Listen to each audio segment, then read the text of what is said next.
Chief Ray will review that file and prepare an analysis of the case, again, reviewing how the facts line up with standard policing practices. After that, DA Gravely has asked that he be provided with the entirety of that information, both the expert analysis and the file of the case, so that he can make a charging decision at that point. With that, let me turn it over to District Attorney Gravely.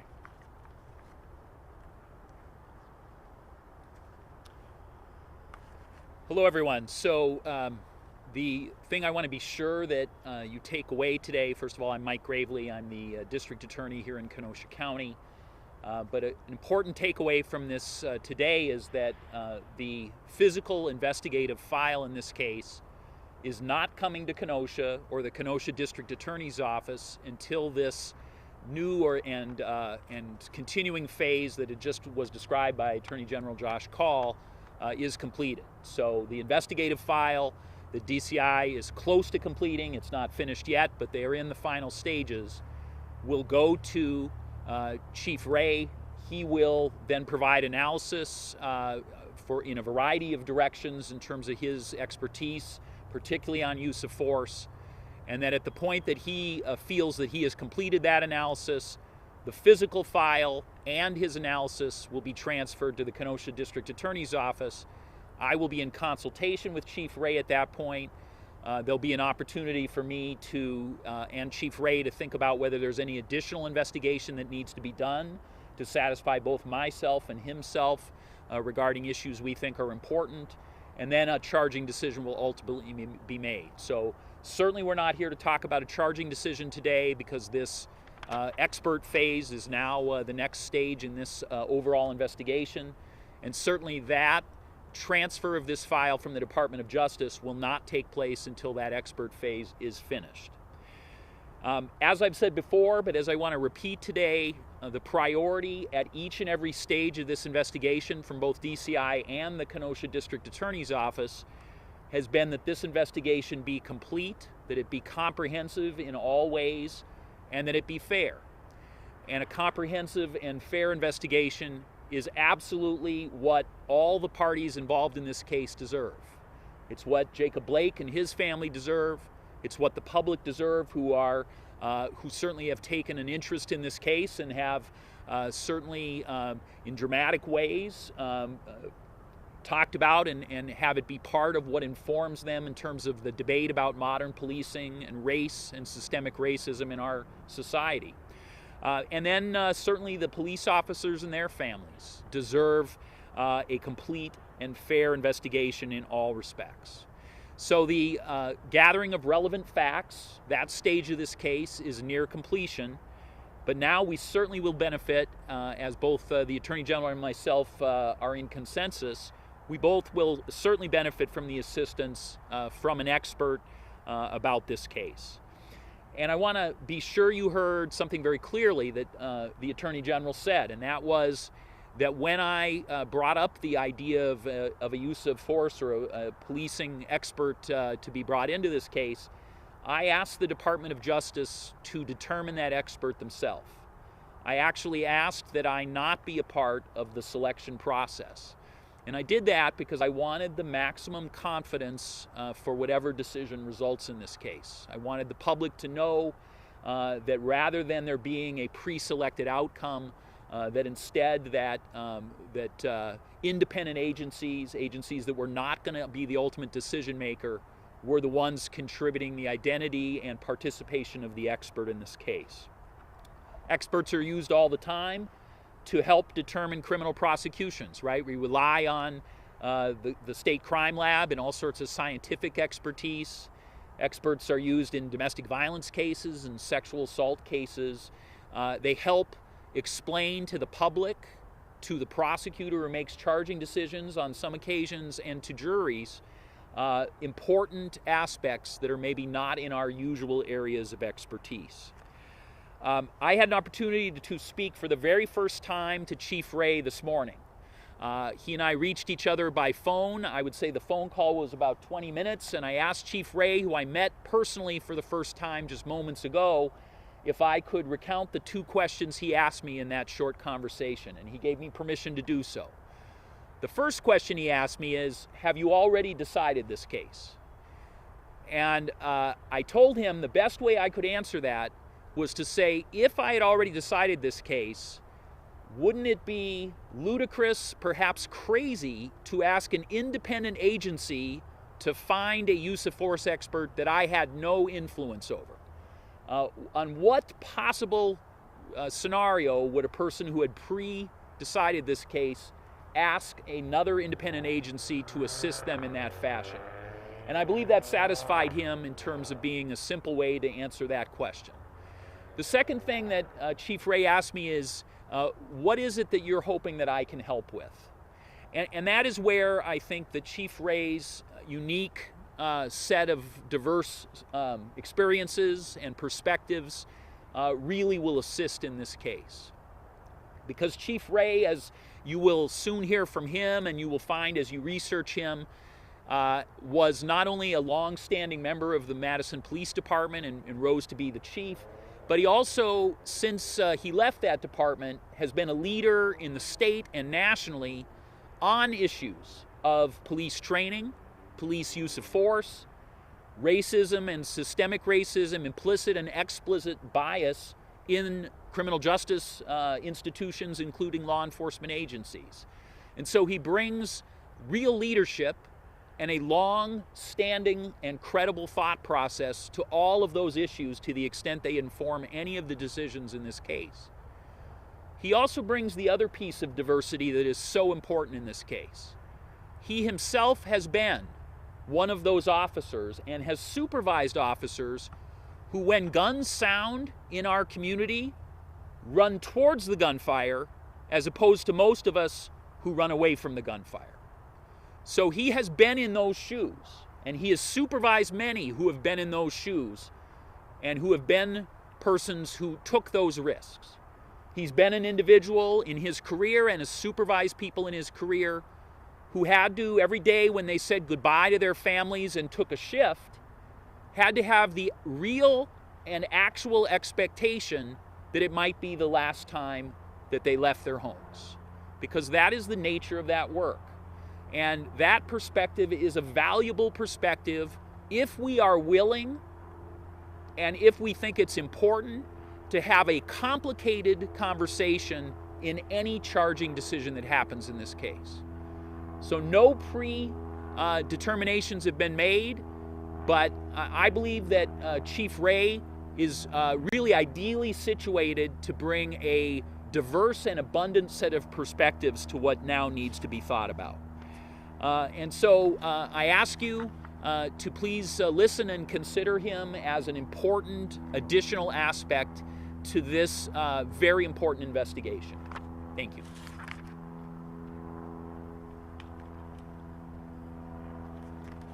Thank you, D.A. Gravely. I appreciate the comments.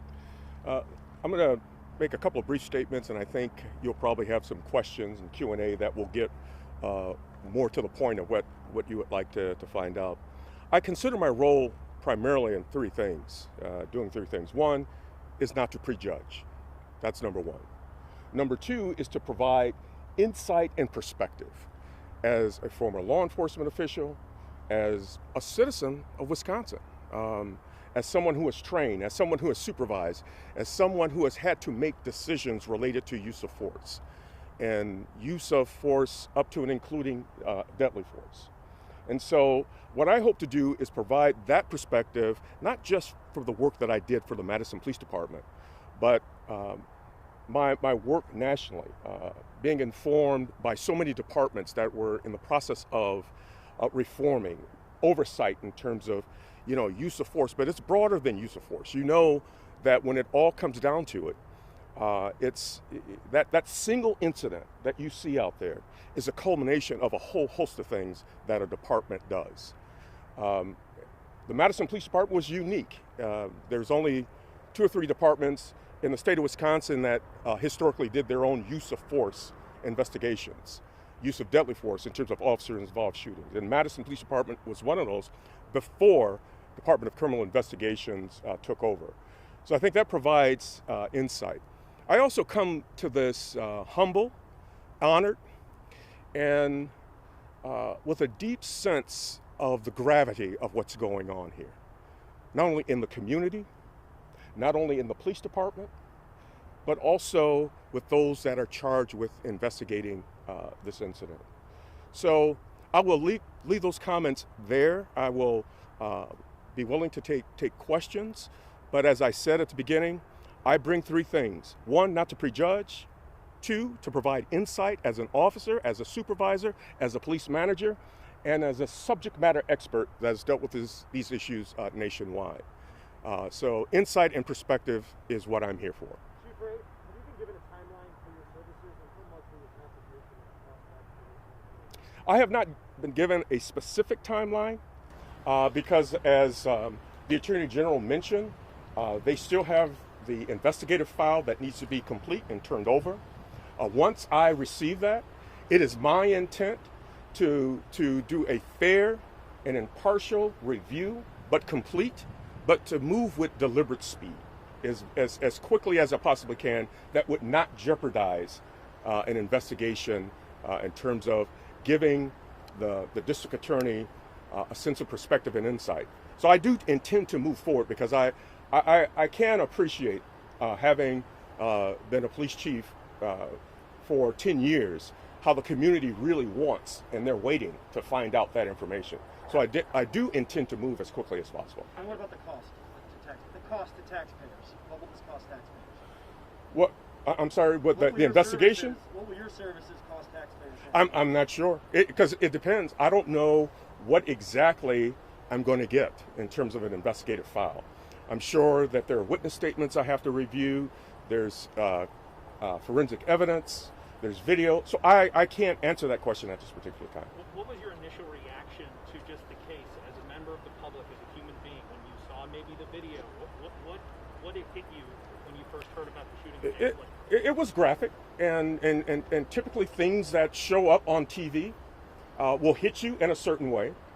But I have not prejudged the case, and I know as an experienced investigator that you may hear something or see something, or someone may report something to you, and then after you look at the full weight and body of the investigation, you realize that it may not be exactly what you thought at the beginning. So I have not prejudged this. What was your reaction to being approached to look into this, and why did you ask those two questions in particular when you were approached? I asked those questions because first of all, my reaction was I was honored to do it. I've been honored as a policing professional to do a number of things, but I'm from Wisconsin, and this is Wisconsin's moment of truth, and I want the best for this state and the people in this state. So I was honored that originally, and the reason why I asked that question is because this should be a fair and impartial investigation. It should not come across as something that has been prejudged or the decisions have already been made. And I was more than pleased with the DA's response. I was comforted by the fact that I don't believe that a decision has been made. So, I don't want to waste my time in providing insight when the decisions are made, just from a practical standpoint. Given the politicians that have visited, will you have an interpretation of ruling by election day? I don't want to give a specific time. I think it is important for me to do this in a complete and thorough manner and provide my perspective and insight to the Attorney General. But I think it's a mistake if you pick a day. There could be more witnesses. There could be more evidence out there. There could be more information that is produced as a result of this investigation. So I think it would be premature for me to give a particular time or date. Chief, I'm sorry if you already mentioned this, but will you be conducting interviews independent of the other agencies involved here, or just reviewing their work? My role is to review the work and then provide analysis in the form of a written report, and then provide some consultation to the district attorney. That is so far what I have been asked to do. So you will be conducting a new investigation here, reviewing what's already been done? Absolutely. I will be reviewing what has already been done. It will be the investigative file. It will be any information that is needed for me to provide the Attorney General and specifically the DA with insight, perspective on my findings. There was a lot of controversy surrounding the Paul Heenan shooting in Madison. Do you think that might hurt your credibility when it comes to your analysis here in your investigation? Absolutely not. You know, you can't be a chief of police for 10 years and not have questions come up about some of the things that you have done. All throughout my career, I have taken things that either were controversial or not controversial, and I've looked back at it as lessons learned. I think that provides me insight. I think that provides me a sense of what can go wrong, what can't go wrong. So no, I think that actually helps. If I were the type of person that just walked away from that and not reviewed what I did, every officer-involved shooting that I've been a part of, and I've been a part of officer-involved shootings since the early 90s specifically, I've always reviewed and asked myself, how could I have done better, or how could the department have done better? And I think that provides insight and perspective. Yes? Will your report at the end of all this offer an opinion on whether officers should be charged or not? You know, I think it's getting a little ahead. I would like to discuss that in more detail. This has really moved pretty fast, as you heard earlier. I just talked to the DA this morning. My role is to assist, help, and guide, and support this in any way that I can. But I think I would like to have more of a discussion in terms of what the DA is looking for in terms of the final analysis of my report. So I think it's a bit early for me to be able to say what would be included in that.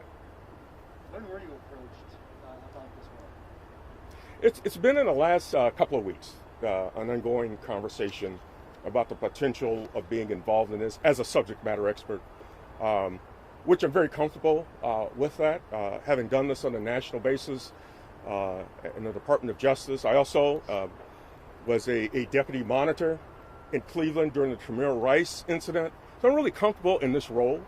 And so when I was approached, as I mentioned, the question I was asked earlier, I was honored, number one. And then number two, I want to do the best for the citizens of Wisconsin. Gravely, just to follow up on what the chief just said, when he was asked about whether he would be the one to, or whether he would be asked to recommend charges potentially to you, is that your understanding of how this should go, or? Yeah, we just simply haven't discussed that yet. So, really that's something that we're going to be talking about in the future. Attorney General Paul, you said that the investigation is in its final stages. What still needs to happen for that investigation to be completed? Do you have a timeline on that, or it could go sooner? I'm not going to go into the details of which investigative steps remain, but the vast majority of the investigation that DCI is conducting has been completed, and the file will be turned over soon. I can't give you an exact date, but it will be turned over to Chief Ray for his review of the file. I just wanted to follow up on some of the discussion, and DA Gravely mentioned this before, but it's common in legal cases of all different kinds to bring in experts, and the role that an expert plays is somewhat different from the role that the investigators play. The role of the investigators, what DCI has done in this case, is to develop the factual information, to interview witnesses, to collect evidence, to gather the evidence that's out there, and help make a clear understanding of, as much as possible, what the facts of the case are, whether they're disputed or not. The role that an expert plays is to provide expertise about things beyond the specific facts in the case. So as DA Gravely mentioned, you could have a scientific expert who came in to talk about what a particular concentration of acid in something meant for the safety of some solution. Likewise, you can have an expert to talk about what standard policing practices are, so that as the district attorney evaluates the facts in this case and assesses how the legal standard applies to those facts, he has additional guidance from the expert opinion provided, in this case, by Chief Ray. Attorney General, the last time that we met here, you laid out a series of facts of the cases as you knew them. Have those changed or evolved from the last time? We're not providing any further factual updates at this point. As we talked about last time, our goal is to make sure that we're providing information to the public to the extent that we can to give a basic description of the facts, but we're only going to do so consistent with protecting the integrity of the investigation, and certainly to the extent that there are facts that are in dispute in this case. It's not our role to be resolving those disputes. It's our role to identify the different versions or the different statements that have been provided, and to provide that information along ultimately to the district attorney for his review as he's making a charging decision. The last time you were here, you also mentioned a parallel federal investigation that you had asked for about the Jacob Blake shooting. Can you comment on that at all? Has there been discussion? I know that the federal prosecutor in the Eastern District, the U.S. Attorney in the Eastern District of Wisconsin, has announced that there is also a federal investigation that's being conducted, but that's the most I can say about that. Were there other finalists considered? Or just Mr. Ray, Chief Ray?